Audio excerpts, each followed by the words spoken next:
To the one who left it all behind and his overwhelming intensity.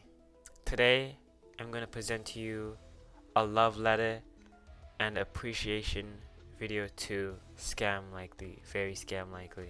I just want to give my flowers where flowers is deserved.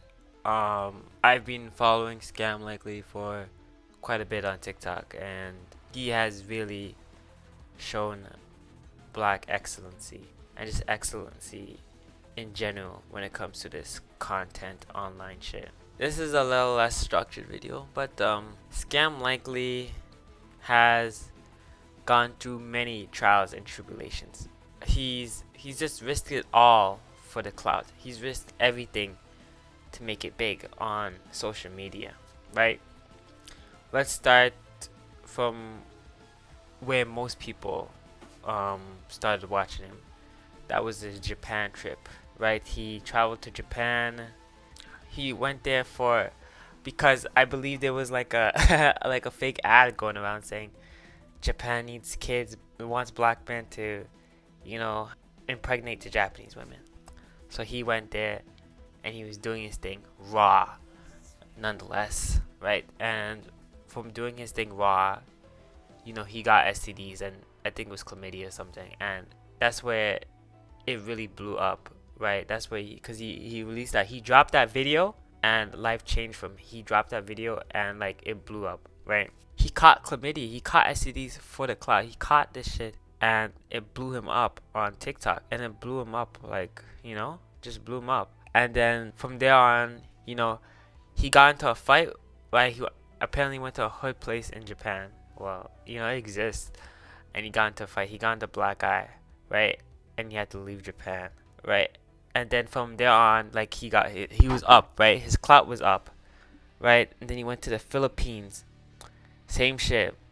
Got into fights, met some passport bros, got into fights, and he got another STD or STI when he was in the Philippines, right? Still waiting on the next season. I'm still excited for where he's gonna go next. Hopefully Thailand. I think that'd be fun.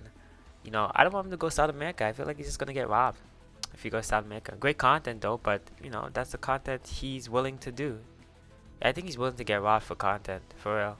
Because if he's willing to get STDs, I don't think there's like a boundary on this, right? He's gotten in fights in Japan and the Philippines, so I don't think it's above him or below him to go to South America and get robbed. Because you'd have to go to one of the fun South American countries like Brazil or Colombia or right?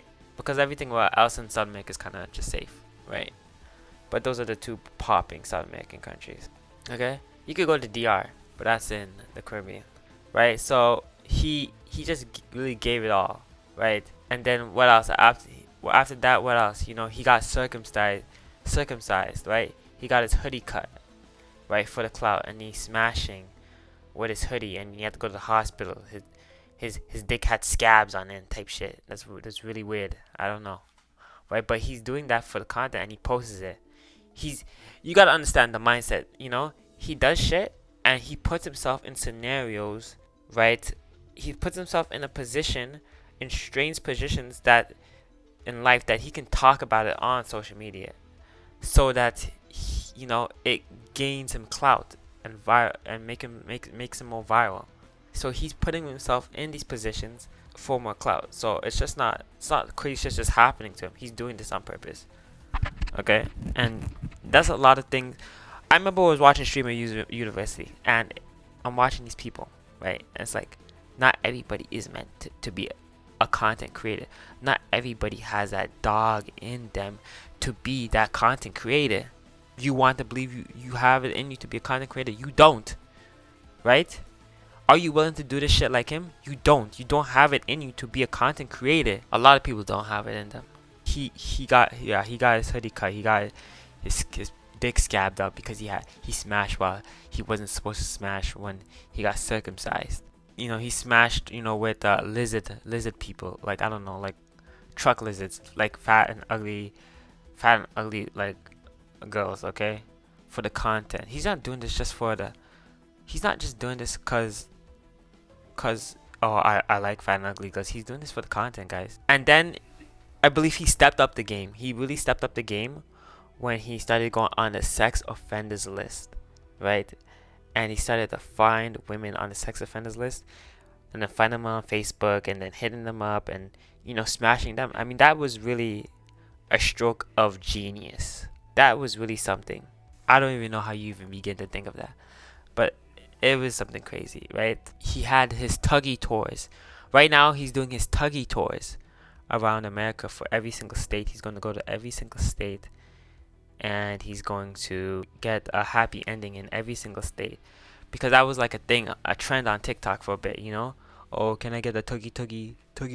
A guy with, like, you know, with the Ray-Ban Meta glasses would go into Asian massage parlor and they would ask for a happy ending. And, you know, people found that funny. And, you know, he's taking that to the next step. You know, his content's always been taking it to the next step. You know, finding a creative solution to everything. You've got to appreciate that at a certain point. You've really got to appreciate that.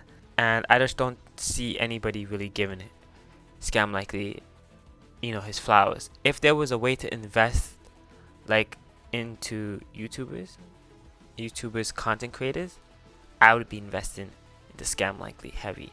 That he's going to do something revolutionary within the space. Because just this, his mindset, his Mamba mentality has really got him into places, into rooms of opportunities where you can leverage that success, right? He's been gotten into rooms with other huge streamers, right? And other like celebrities. For example, he got the chance to meet with Aiden Ross, right? And he got on that stream, really blew him up a little bit, right? And that got him into the boxing match against Life and Scars. And that just elevated him more. And he won that fight too. So that just elevated him more. Do I think he's going to be a speed? Not sure. But I do believe that he will break the upper threshold of what a streamer can be. Because he's just pumping out content nonstop every single day. His digital footprint is insane. He can no longer get a job. He might be he posted that he can no longer get a regular job because, you know, he got rejected by Wendy's and because they found out about his TikToks and his videos. And adversity. Let's talk about adversity. When he went to Japan, I think when he came back from the Philippines, like his account got deleted, right? And then he had issues with being shadow banned and whatnot. Now he's just made a full comeback. He's been staying consistent, making a full comeback, right? I think it's really worked out for him. This has been a great opportunity. He's really just shown incredible resilience against the odds. So this is just a quick love letter for, you know, very ScamLikely LeBron. That's his name now. His name was just ScamLikely before. I still call him ScamLikely. His unmovable dedication and passion to the game, his top tier mindset to gaining clout is unbeholded. I just want to say, for the past year or two, I want to thank him sincerely for the entertainment he's been making on TikTok. You know, he's been keeping it fresh. A lot of TikTokers cannot keep it fresh like him. So that's my love letter to him. That's my favorite TikToker, my favorite content creator. Kind of low key content creator. Not gonna lie. Remember, I run an anime consulting firm. I consult people on what anime to watch. If you want to know more about that, my Fiverr is down below, so you can book a consulting and I can consult you on what anime to watch. Like, comment, and subscribe and share. And thank you for watching, and thank you ScamLikely for pumping out great content for the past year or so. Namaste.